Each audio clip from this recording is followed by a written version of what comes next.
All right, so Drew McMahon asks, "Hi, Jonathan. In discussing Christianity with a friend, I was asked how I can worship a God who seemingly condones or even orders terrible things like mass genocide or rape. Can you help me work through this question?" A few sample verses in question. As the people of Israel passed through the wilderness and drew near the land promised to their ancestors, God commanded them to slaughter the Canaanites who dwelt there. You must destroy them totally, God demanded. Make no treaty with them and show them no mercy. There are a few things about that. It relates to what we said before. The one is the harsher one. The first one is something like, it is possible for things to get so bad that they can't come back from it. And so we have to remember that it's the Canaanites, right? They're the children of the curse from Noah. And they're also, in many ways, they are the descendants of the giants. In the story, they're the descendants of the Nephilim. That's the context. And so the idea is that the curse of after the flood, the curse of Noah, has continued until now and is now, right. There has to be a new world. A new world has to begin. And so in order for the new world to begin, the remainder of the old world has to be removed for the new world to begin. Now, I think that if you want to understand it in the best way to understand is to understand the structures, to understand that that's what's going on, right? And if you want to be able to apply it, right, then you have to understand that it applies to you. It applies to your life. So the church fathers, they tend to see this inside.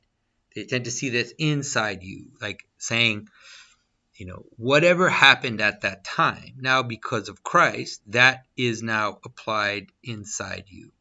And so the thoughts, right, the desires, the passions that have festered inside you, right, the little intrusions, the little thoughts, those all have to be eliminated, right? The old man, the old world, the world of sin has to be eradicated inside you in order for the seed, the new seed, right, your baptism, the new seed to flourish and to have fruits. So you can see that it's the same structure. Now, it's bothersome. I understand why people read that and they're like, well, God's saying to eradicate the Canaanites. Now, if you want to understand the finality of that, you have to understand that this verse, particular verse, the one you just said, gets dealt with in the gospel. And the incarnation shows you the finality of this. In the gospel, a Canaanite woman comes to see Christ, right? And she asks Christ to heal her daughter. I think that's it. I hope that's it. And Christ's first reaction is to remind her who she is, which is tough, man. It's a tough thing. He's like, don't give to dogs the master's bread or whatever.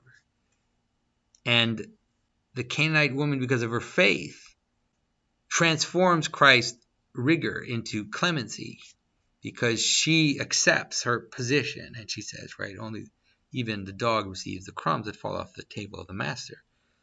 And so because of that, she becomes a vehicle for Christ's grace. And so that's the end of that story. The end of that story is Christ interacting with the Canaanite woman in the gospel. And in some ways it kind of reveals what Christ is doing in the final story, like how Christ is in some ways mending some of the difficult things that happened in the Old Testament. And so Susan Wilcox says, I'm concerned that European settlers in North America were tempted to justify slaughtering natives based on this directive in the Old Testament. And so that's possible. But like I said, Christ changes that. I don't know what to tell you. Like Christ's interaction with strangers is completely different. And so I think that using an Old Testament verse without considering Christ to justify such an action is wrong, and is wrong explicitly and easily. It's easily possible to show that this is wrong based on the New Testament, right? Think about the way that Christ deals with the strangers and with the monsters. It's like, right, let me give you a secret. Zacchaeus is a monster. Zacchaeus is a dwarf. And not just is he a dwarf, but he's a dwarf that is a tax collector for those that will destroy Jerusalem. He's a tax collector for the ultimate enemy of Israel. And how is it that Christ deals with him? What about the Ethiopian eunuch? It's the same thing. The Ethiopian eunuch is a castrated man. He's an ambiguous man. He's not a man or a woman. He is in between categories. And how is it that Christ deals with him? So if you don't take into account Christ, then the Old Testament is difficult to fully understand.